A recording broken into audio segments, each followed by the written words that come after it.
அந்த கிணத்து மேட்டுக்கிட்ட களை எடுத்தாச்சா கேட்ட ஆத்தாவுக்கும் என்று தலையாட்டிய சாமியப்பண்ணனை கூர்மையாக பார்த்தார் ஆத்தா என்று அழைக்கப்படும் திருவேதி அம்மாள் என்றுதான் சொல்ல வேண்டும்.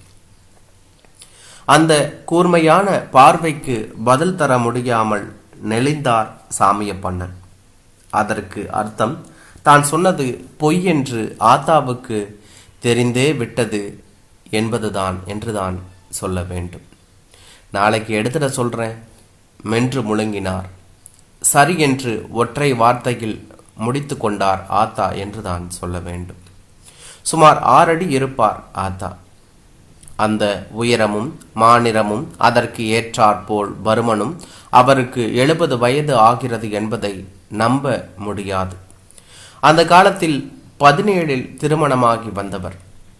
22 வயதான கணவருக்கு இருந்த நிலபுலன்களை கணவரோடு சேர்ந்து நிர்வாகித்து கணவர் இறந்து இந்த 10 வருடங்களாக தனியாக நிர்வாகித்து வருகிறார் என்றுதான் சொல்ல வேண்டும்.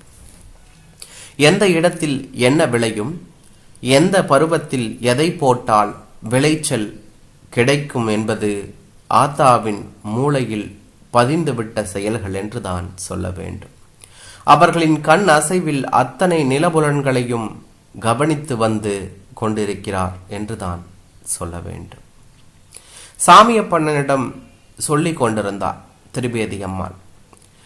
தெற்கால இருக்கிற 1.5 ஏக்கரா தோட்டத்தை நம்ம பண்ணையில் வேலை செய்கிற ஆளுங்களுக்கு ஆளுக்கு 2.5 சென்டா பிரித்து கொடுத்துடுங்க என்று சொன்னார். சாமியப்பண்ணன் தலையை சொரிந்து, அம்மா, நம்ம பாலுசாமி அதை கொடுக்க வேணான்னு தடுக்கிறாரு என்று சொன்னான். அவன் எதுக்கு தடுக்கணும்? சொந்த பையனா இருந்தாலும் எல்லாமே நானும் எங்க வீட்டுக்காரரும் சம்பாதிச்ச சொத்து தானே அது என்று சொன்னார். சொன்னா கேட்க மாட்டேங்கிறாரு. அதுல ஏதோ ஒரு கம்பெனி கட்டணுமா, அதனால வேற இடத்த வேணா பிரித்து கொடுக்க சொல்றாரு என்று சொன்னான். அவங்க அப்பா காலத்திலேயே அதை பிரித்து கொடுக்கறேன்னு வாக்கு கொடுத்துருக்காரு. இப்போ போய் அதை மாற்றினா தேவையில்லாத பிரச்சனை எல்லாம் வரும். பரம்பரை சொத்தா பல ஏக்கரா கிழக்கால கிடக்குல்ல, அதிலிருந்து எடுத்துக்க சொல்லுங்க என்று சொன்னார். நான் சொல்கிறேனுங்க, ஆனால் அதை அவர் கேட்டால் பரவாயில்லையே. அழுத்து கொண்டே நகர்ந்தார் சாமியப்பண்ணன் என்று தான் சொல்ல வேண்டும். பெருமூச்சுடன் வெளியே வந்து நின்ற திரிவேதி அம்மாள் எதிரில் அமாவாசை வந்து நின்றவுடன் முகத்தை சுளித்தார் என்று தான் சொல்ல வேண்டும். வணக்கங்க, கோழை கும்பிடு போட்டு நின்றான் அமாவாசை. யமகாதகன் என்று ஊர் மக்களால் அழைக்கப்படுபவன்.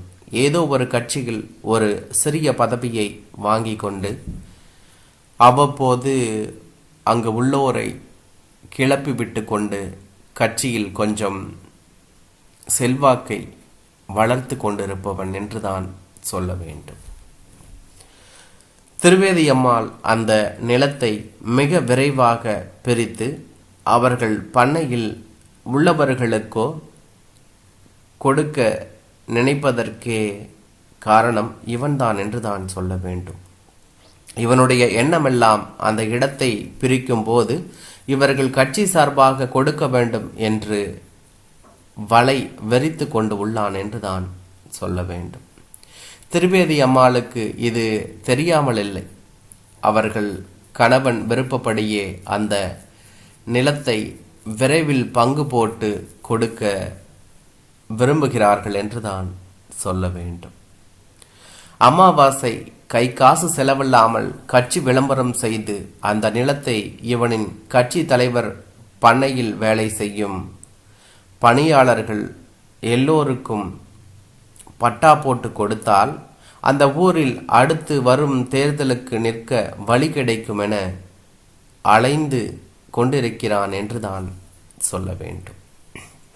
திரிவேதி அம்மாளோ அந்த நிலத்தை கொடுப்பதற்கு வீண் விளம்பரங்கள் தேவையில்லை என்று நினைத்து கொண்டிருக்கிறார் என்று தான் சொல்ல வேண்டும். அமாவாசை நான் கொடுக்கிற போது சொல்கிறேன், அப்போ நீ என்ன பண்ணணுமோ அதை செஞ்சுக்கோ என்று சொல்லிவிட்டு மேற்கொண்டு அவன் முகத்தை பார்க்காமல் வீட்டுக்குள் சென்று விட்டார் என்று தான் சொல்ல வேண்டும். சரிங்க, ஒரு மாதிரி சிரித்துவிட்டு கிளம்பினான். அவன் அப்பாவும் அந்த பண்ணையில் வேலை செய்தவர்தான். இப்பொழுது இவன் மனைவி கூட இந்த பண்ணையில் வேலை செய்து கொண்டிருக்கிறாள் என்றுதான் சொல்ல வேண்டும். அமாவாசை கொஞ்ச நாள் இங்கு வேலை செய்து கொண்டிருந்தவனை அரசியல் ஆசை காட்டி இழுத்து கொண்டது என்றுதான் சொல்ல வேண்டும். பண்ணை ஆட்களை ஒவ்வொருவராக அழைத்து அவர்கள் இந்த பண்ணையில் இத்தனை வருடம் பணிபுரிந்ததற்கு நன்றி கூறி திரிவேணி அம்மாள் தன் கையாலேயே நிலத்து பத்திரத்தை வழங்கினார். அருகில் அவர்கள் குடும்ப வக்கீலும் இருந்தார் என்றுதான் சொல்ல வேண்டும்.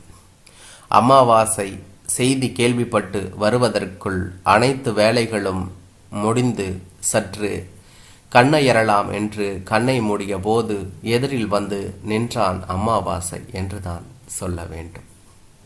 இப்படி பண்ணிட்டீங்களே என்று கேட்டவனுக்கு திரிவேணி அம்மாள், இங்கே பாரு அமாவாசை, இது என் வீட்டுக்காரர் காலத்தில் நாங்கள் முடிவு செஞ்சது.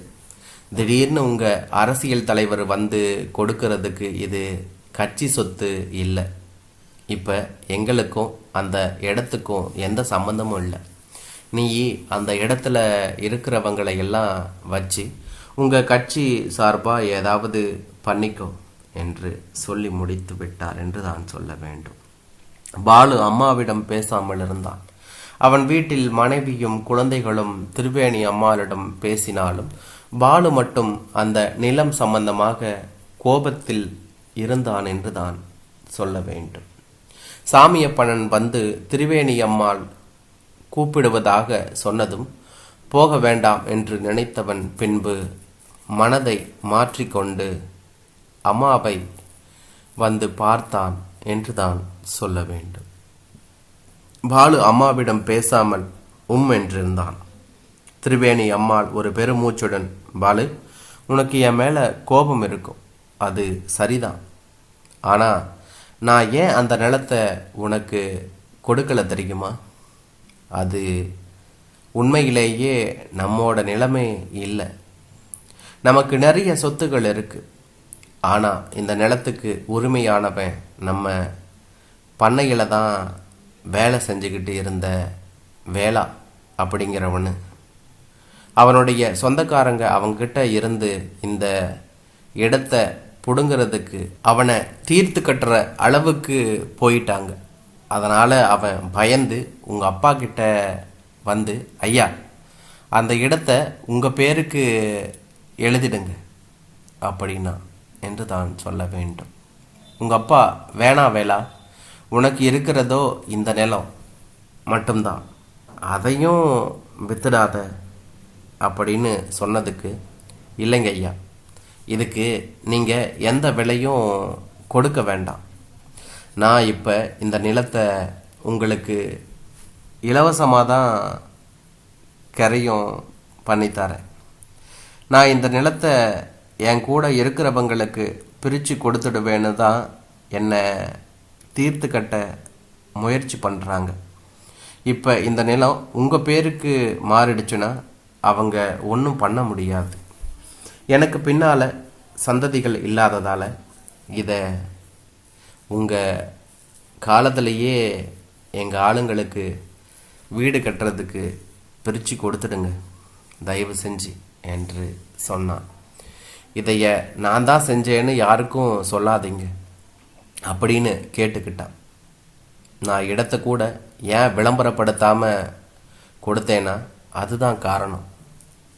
இப்போ சொல்லு, இன்னொருத்தரோட நிலம் நமக்கு எதுக்கு என்று சொன்னான்.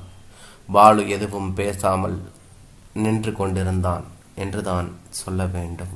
என்றான்.